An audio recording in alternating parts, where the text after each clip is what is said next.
itong ating pag-usapan. Let's read together. You're now echoes to eternity. No? Yung ngayon mo, nag-e-echo yan, no? Sa walang hanggan. Okay. Meron tayong kasabihan na palagi natin sinasabi na kapag hindi natin nagawa, sayang. No? Hindi natin na-desisyonan, hindi natin nag-grab yung opportunity, sayang. Sayang dahil hindi natin may babalik. Yung nakaraan na yun, hindi na yun may babalik. Tama po ba? Siguro, minsan nag-iisip kayo, siguro kung gano'n ang desisyon ko, ganito ang buhay ko. Kung ganito ang desisyon ko noon, ganito mangyayari sa akin ngayon. Tama po ba? At may mga hindi tayo dinesisyonan noon na sabi natin, ay sayang. Ito yung nagpapakita na tayo ay tao. No? We are humans.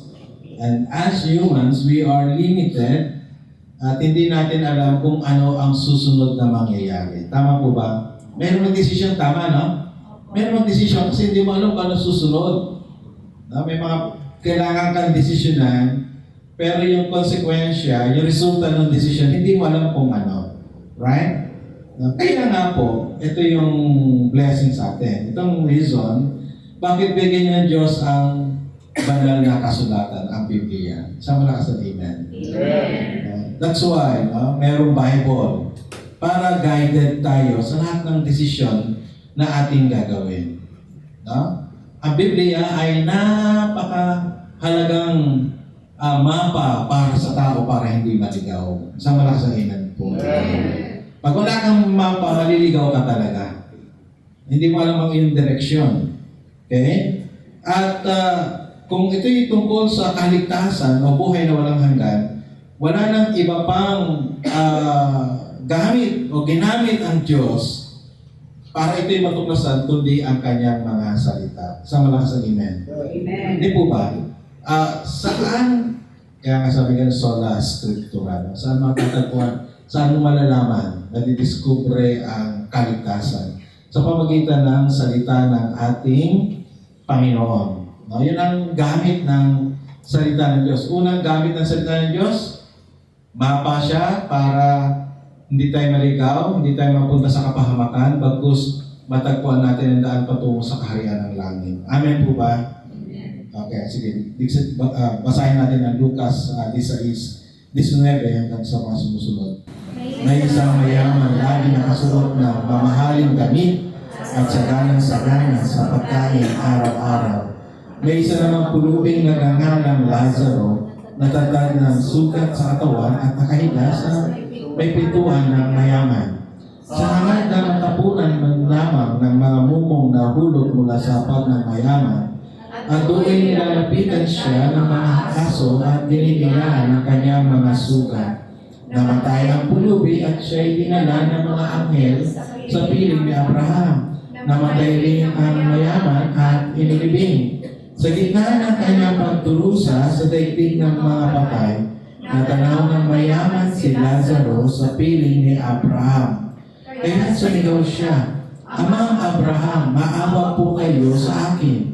Utusan po ninyo si Lazaro na isawsaw sa tubig ang dulo ng kanyang daliri at basahin ang aking dila dahil ako'y naghihirap sa apoy na ito.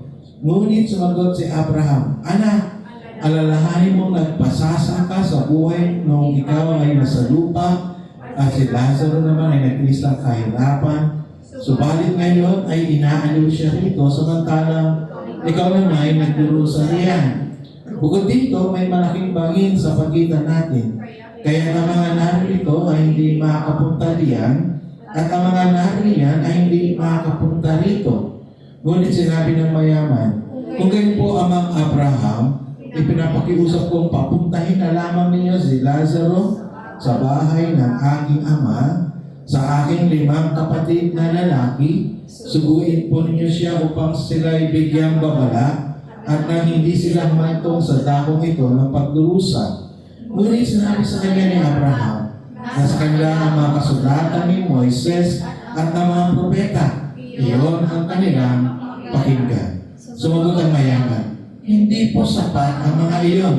Ngunit kung magpapakita sa kanila sa patayan na muling nabuhay, magsisi sila at tatalikuran ang kanilang mga kasalanan. 31. Sinabi naman sa kanya ni Abraham, kung ayaw nilang pakinggan ang mga sinulat ni Moises at ng mga propeta, hindi rin nila paniniwalaan kahit ang isang patay na muli nabuhay. Na medyo mahaba yung kwento. Si Jesus mismo ang nagkwento nito. Sa ibang tingin dito is a parable, but this one is like a parable and a parang isang totoong kwento, no?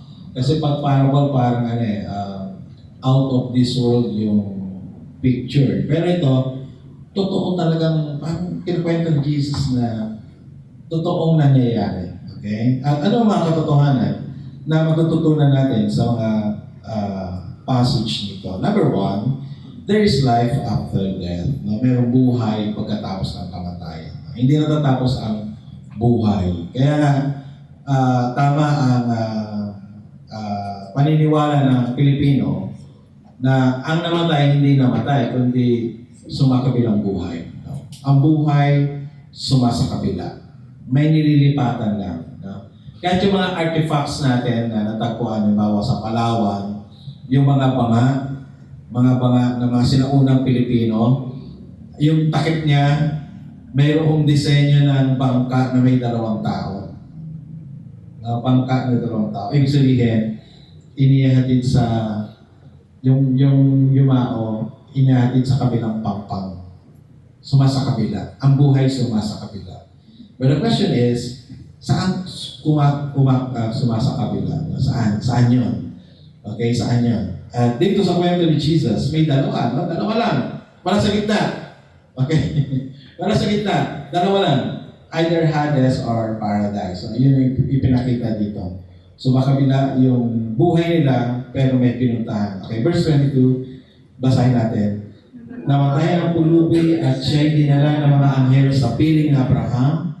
Namatay rin ang mayaman at inilibing sa gitna ng kanyang pagdurusa sa daigdig ng mga patay. Natanaw ng mayaman si Lazaro sa piling ni Abraham. No? So, merong pinupuntahan. No? Pagkamatay, may pupuntahan agad. Hindi po nag-stay ng 40 days. Kasi isip natin, pag namatay, nandiyan pa yan. Kaya nalalaglag yung mga blanggana, yung pinto. Lumalagabag yung pinto. Okay. So, dito, kita natin, pagkamatay, may hatol agad. Okay? Dito sa verse 23 English na, sabi sa English, amplified version. In Hades, or in Hades, the realm of the dead, being in torment, he looked up and saw Abraham far away, and Lazarus in his bosom, paradise. So sabi ka, being in torment. Ibig sabihin, yung lugar niya hindi madali, no? Meron pang sali niya na, yung kasunod ng talata, binabanggit na may apoy, no? Kumbaga, pagkamatay mo, may pupuntahan agad yung kaluluwa mo, no? Yung hindi namamatay sa iyo, yung kaluluwa. Ang namamatay lang naman sa atin ay ang, physical. Pero yung soul mo, yun ang hahatulan. Saan pupunta? At yung isa, dinala, yung pulubi, dinala kay Abraham sa paradise. Yung isa naman, dinala sa Hades. Verse 24. Ganyan sumigaw siya, Amang Abraham, maawa po kayo sa akin. Utusan po ninyo si Lazaro na isawsaw sa tubig ang dulo ng kanyang daliri at basain ang aking dila dahil ako'y naghihirap sa apoy na ito. No? Just imagine kung gaano kahirap. Yung gapatak na tubig pwede magbigay ng relief sa kanya. Gaano kahirap yun, no? Diba? Pag nainit na init, yung isang baso kulang, right? No? Gaano kahirap yun, no? Magkaroon ka ng relief, isang patak lang ng tubig. No? At ang isa mga katotohanan dito, hindi nawawala yung mga senses, no? Tingnan niyo yan. Even after death, nagdurusa, nakakatanaw, nakikipag-usap, at nakakapag-isip. Di ba? Hindi nawawala eh. Nandun pa rin yung pagdurusa, yung hirap. Nandun pa rin yung kanyang paningin. Nandun pa rin yung kanyang pakipag-communicate. Nag-iisip din siya. No? May naiisip din siya. Okay? Number 2, God's judgment after death is final. Pag hinatulang ka, doon ka na. Okay? Sa atin, meron tayong paniniwala na may pag-asa pa kahit na namatay na. Okay? Dito, ipinakita rito na wala nang pag-asa pag ikay namatay na. Verse 25, ngunit sumagot si Abraham, Anak, alalahanin mo nagpasasa ka sa buhay nung ikaw nasa lupa at si Lazaro naman ay nagtiis ng kahirapan. Subalit, ngayon ay inaalin siya rito, samantalang ikaw naman nagdudusa riya. Verse 26. Bukod dito, may malaking bangin sa pagitan natin, kaya ang narito ay hindi makapunta riyan, at ang mga riyan ay hindi makapunta dito. So, final. Walang lipatan. Okay. Yung paniwala natin na pwedeng lumipat. Konting prayer pa makakalipat na. Wala sa Bible yun. No? Dito sa turo ni Jesus, kapag ikay namatay, hahatulan ka kagad. Saan yan? No? Hebrews chapter 10 verse 27 na itinakda sa tao ang minsan lang mamatay at pagkatapos ay hukuman agad, hatulan agad. Parang ganito yun, no? Na namatay yung lalaki, hinatulan siya, yung mahirap, dinala sa paradise. Namatay yung lalaki mayaman, at hinatulan siya, dinala sa Hades. Okay? Pero huwag natin ma-misinterpret to na kapag mayaman ka, pupunta ka sa impyerno, at pag mahirap ka, pupunta ka sa paradise. Hindi po ganda ng sinasabi rito. Mamaya malaman natin kung ano ang dahilan, bakit yung lalaki dinala sa Hades. Okay? Verse 27, samahan niyo nga po ako.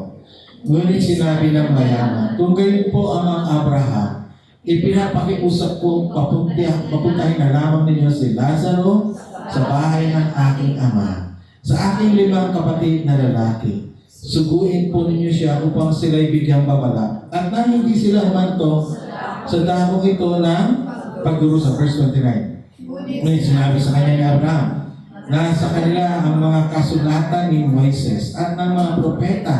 Iyon ang kanilang pakinggan. Tingnan ninyo. Nung makita ng lalaki na nagdurusa, wala na siyang pag-asa. No? Sabi ni Abraham, hindi ka na makakalipat dito, diyan ka na forever. Diyan ka na for eternity. Gano'ng kahirap yun. No? Nasa apoy ka, walang hanggan, walang katapusan. Sabi niya, kung ako wala ng pag-asa, buhay pa yung mga kapatid ko, may pag-asa pa sila. May pag-asa pa sila. Sabi niya, meron pang pag-asa sila. So, tama yung kasabi mo, habang may buhay, may pag-asa. Hindi pagpantay ng paa mo. Okay? Habang buhay, meron pang pag-asa. Sabi niya, pwede pa silang warningan. So, ang paraan ng lalaki, ang naisip niya, kanyang sariling diskarte. Buhayin muli si Lazaro. Buhayin muli si Lazaro at puntahan yung kanyang mga kapatid. Siguro magkakilala si Lazaro at itong lalaking mayaman kasi si Lazaro ang request niya mabuhay muli. Para ipaalalahanan ang kanyang mga kapatid. No? Ibig sabihin, habang buhay pa mapaalalahanan sila para hindi maging katulad niya. No? Hindi matulad sa kanya. At ang isang pang katotohanan makita natin dito, wala nang pagkakataon makabalik dito sa daigdig ang sino mang namatay. Now, verse 30, let's read together.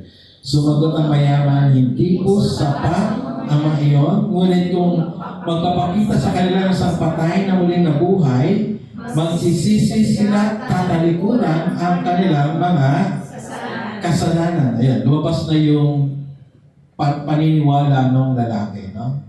Nahayag na kung bakit siya naparusahan sa Hades. Bakit? Ang sabi rito, yung pangalawang linya, sabi niya, hindi po sapat ang mga iyon. Sabi ni Abraham, nandun ang Biblia. Okay?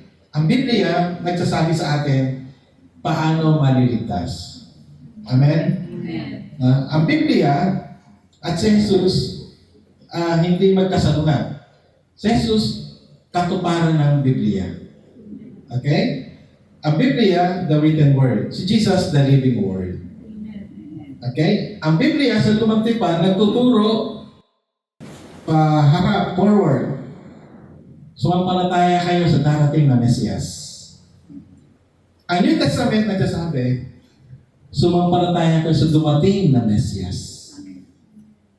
Ang parang ng kaligtasan ay pananampalataya. Sabay-sabay natin sabihin pananampalataya. At ang nagtuturo sa pananampalataya, nagtuturo doon sa person na magliligtas sa atin ay ang Biblia. Okay? Ang Lumang Tipan, sabi ng Lumang Tipan, sumampalataya sa darating na Mesiyas. At si Abraham sumampalataya at siya naligtas. Ang New Testament, sabi ganon, nila Pablo, sumampalataya sa dumating na Mesiyas. Kaya makikita ang paraan ng kaligtasan sa pamagitan ng Biblia. Parehas sa Lumang Tipan, sa Bagong Tipan. Isang lakas na amen. Pero sabi ng lalaki, hindi po sapat ang mga iyon. Pag hindi sapat sa iyo ang Biblia, wala ka ng iba pang paraan to secure your salvation. Hello? Hello? Wala kang Biblia, ibenta ang Bible. Ibenta ang cellphone. Hindi, sabi, Pastor, nasa cellphone yung Bible ko. Maraming version. Pero mahalagang ang Biblia. Dahil siya ang nagpapahayag kung sino ang Diyos at siya ang nagpapahayag kung paano maligtas. Kung paano magkaroon ng buhay na walang hanggan. Dito sabi niya, ibang paraan niya. Paraan niya ito, yung pangatlong linya. Sabi niya, ngunit, sabay-sabay tayo, ngunit kung magpapakita sa kanila isang patay na muling nabuhay, magsisisi sila tatalikuran ng kanilang mga na ibang paraan niya. Iba ang kanyang paniniwala. No? Ang pagsisisi hindi sa pamagitan ng salita ng Diyos. Ang pagsisisi ay sa pamagitan ng isang patay. Sa pamagitan ng isang zombie. Di ba noon, pag nililibing ang mga tao ay yung na-mummify, no? Yung may ganun. Binabalot, ha? O paano kung pumunta rin si Lazaro at gano'n ang itsura? Magsisikaya yun o magtakbuhan? Di ba? Ano magtakbuhan ng mga yun?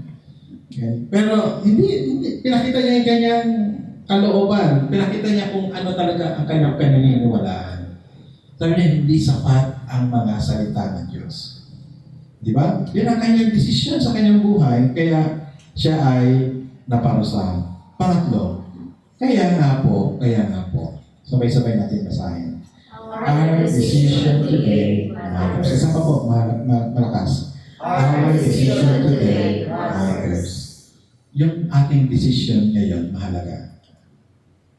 Habang buhay pa tayo, habang may pagkakataon. Tama po ba?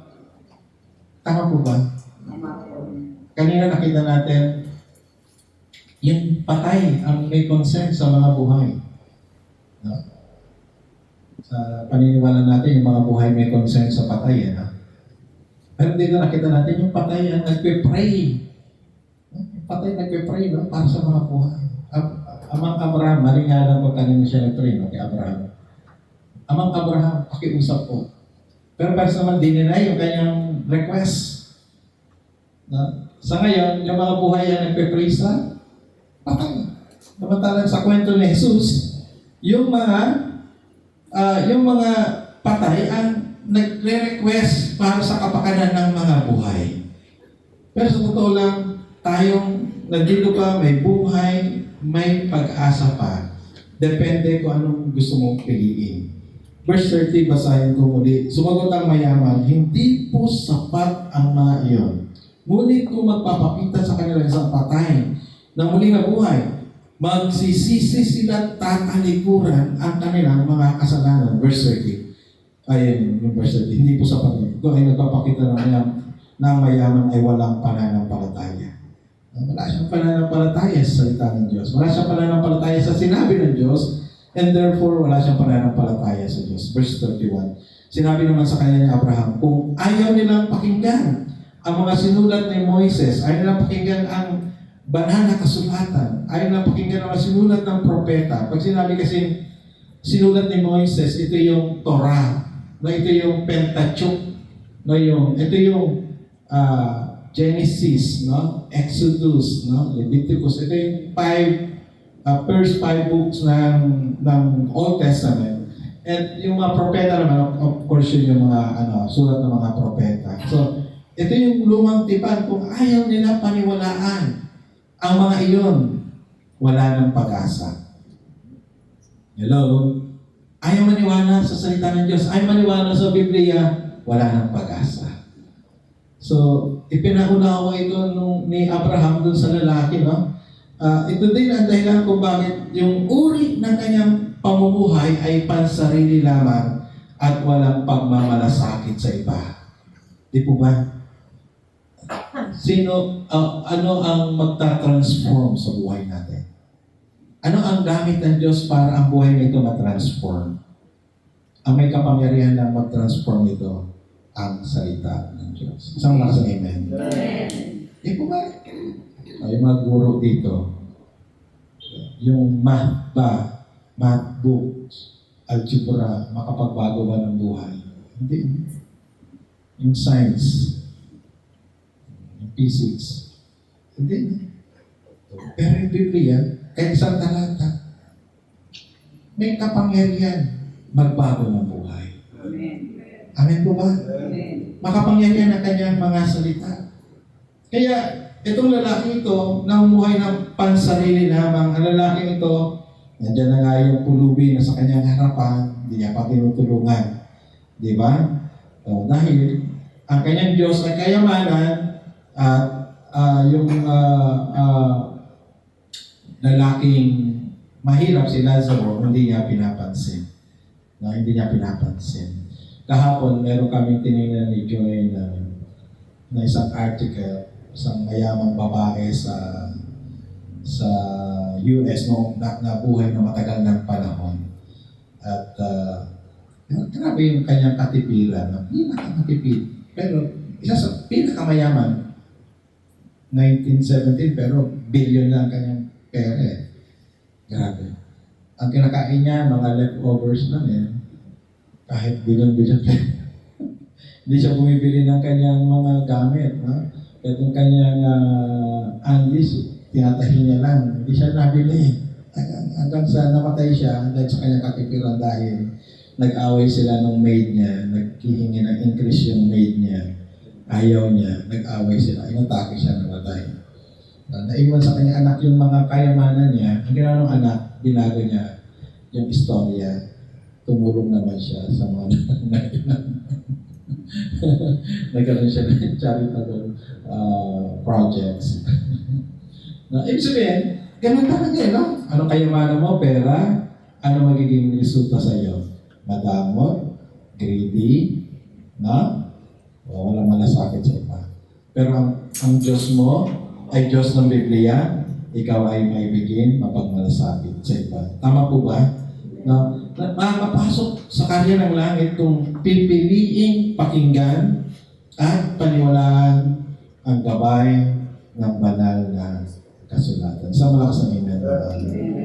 Amen. Purihin ang Panginoon. Purihin ang Panginoon. Nakarating sa atin ang Biblia. Purihin ang Panginoon.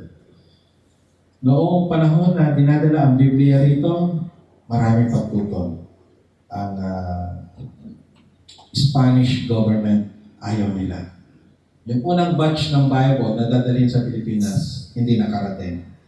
Na-stuck sa Singapore. Nagkaroon ng malawakang pamamahagi ng Biblia nung dumating na ang mga Amerikano. Malaking blessing na rin yan. Yung mga natagpuan ng Biblia noon, pinupugutan. Kahit Catholic country ito, ayaw nilang may Biblia ang mga tao. Purihin ng Panginoon. Nakarating sa atin ang salita ng Diyos. Tayo nakilala sa Kanya. Dahil ang Kanyang salita, mapa, hindi lang sa ating buhay dito sa mundong ito, mapa, kahit sa ating buhay sa kabilang buhay. Amen? Kahit lahat tayo tumayo. Tayo na lang.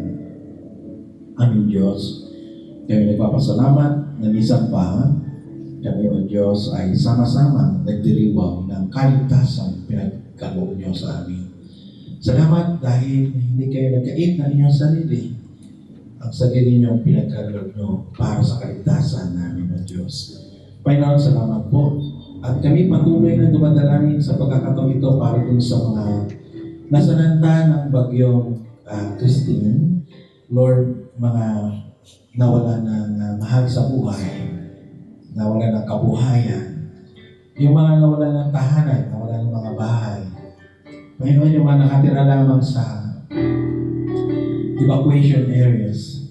Panginoon, yung mga lugar na hindi pa naabot dahil nasira ang mga kalsada at tulay. Panginoon, amin silang itinataas sa iyo. Panginoon, bigyan ng talino ang aming gobyerno kung paano maabot itong mga biktima ng sakuna. Tulungan mo rin kami, Panginoon, kung paano maging bahagi ng pag-abot sa kanila. Panginoon, salamat po dahil sa ganitong mga sakuna, lumalago ang pagmamalasakit at pagmamahal sa kapwa. At Panginoon, aking dalangin na kayo nga po patuloy magpadala ng mga mabuting samaritano sa kanila upang matugunan ng kanilang mga pangangailangan. O Diyos, ang bawat sa amin dito, meron din mga kahilingan. May kahilingan para sa mga karamdaman. Panginoon, ikaw ang magpagaling sa mga karamdaman ito sa pangalan ng Panginoong Jesucristo. Inaalala rin ang aming mga mahal sa buhay sa ibang bansa. Mga nasa UK, sila Pao, sila mag-asawa ni Pao at Ezekiel, si Jet, si Sarah. Ingatan, samahan sila sa panahon ng pagpapalit ng weather. Lord, bigyan niyo sila ng malulusog na pangangatawan. Huwag niyo sila pagkukulangin sa kanilang kailangan. Dalangin din, Panginoon, ang mga taga-Hong Kong, ang Manamog at Gonzales. Lord, bless mo sila, Panginoon, ng kalusugan, ng kalakasan, katugunan sa kanilang mga kahilingan, Panginoon, gabay sa kanilang mga plano sa buhay, aming dalangin. And also, Lord, praying para sa kay AJ sa Malaysia, ay pagsama at pag-iingat sa kanya doon. Kalusugan, Panginoon, at katalinuhan bilang sa pagtatrabaho, kundi sa mga desisyon na gagawin niya sa kanyang buhay. Lord, hayaan sundin niya ang iyong kalooban. Dalangin din, Panginoon, ang mga kapatiran namin sa Toronto, Canada, kila Brother Mark, at iba pang mga kapatid na naroon, iyong i-bless sila. Ganon din ang mga kapatid sa Singapore, Lord God. Ganon din po, Panginoon, ang mga nasa Australia, anak ni Nanay Jen, iingatan nyo, kaya malugang iingatan nyo sila doon, O Diyos. Si Aileen din po at si Jay, Lord God, samahan at ingatan sa Australia. Ingatan nyo si Aileen sa kanyang pagdadalang tao, kalusugan, hindi lang sa kanya, maging sa baby, maging kay Jay, Lord God. I-bless nyo sila. Kasama iba pang mga kapatiran doon, sila Milka, sila Drew, sila Amy, Lord, i-bless mo sila, Panginoon, samahan mo sila. Sa panahon na sila'y malungkot, kayo ang magbigay ng kaliwan na nagpumula sa inyo, Panginoon. Dahil din iba pang mga kapatid sa iba-iba pang mga lugar sa Middle East, Lord, at iba pang lugar sa New Zealand, ang iyong pagpapala maranasan sa pagkakataon ito. Mga kapatid namin na wala rito, O Diyos, sa iba-ibang kadahilanan sa probinsya o saan man sila naroon sa trabaho, Panginoon, ang pagpapala mo maranasan nila. Ingatan niyo sila, sama sila darako, samahan niyo sila at ibalik sa kanilang mga tahanan na ligtas, Panginoon. Panginoon, ikaw po yung mayaman, paspas, petition sa bansa sa amin ngayon. Nawa, pakapuspusin kami ng kapangyarihan, nagbumula sa banal na Espiritong nanaan sa amin. Ipagkakalob lahat ng mabuting bagay na kailangan namin. Sasamahan kami, ingatan kami, papuran, pagtagumpahin. Ibalik ng buong ingat at ang papuri, pagdakila, luwalhati sa pangalan ng Ama, ng Anak at ng Espiritu Santo.